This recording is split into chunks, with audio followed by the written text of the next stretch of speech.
തൃശൂർ ജില്ലാ കുമ്മാട്ടി കൂട്ടായ്മയുടെ നേതൃത്വത്തിൽ അത്തംനാളിൽ കുമ്മാട്ടി കൊടിയേറി.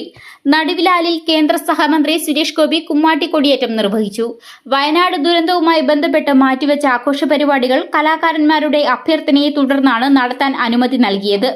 ഇതിനോടകം തന്നെ ഓരോ ദേശങ്ങളിലും കുമ്മാട്ടി മുഖങ്ങൾ ഒരുങ്ങിക്കഴിഞ്ഞു. ഓണനാളുകളിലെ കുമ്മാട്ടിക്കായുള്ള തയ്യാറെടുപ്പിലാണ് ദേശങ്ങൾ.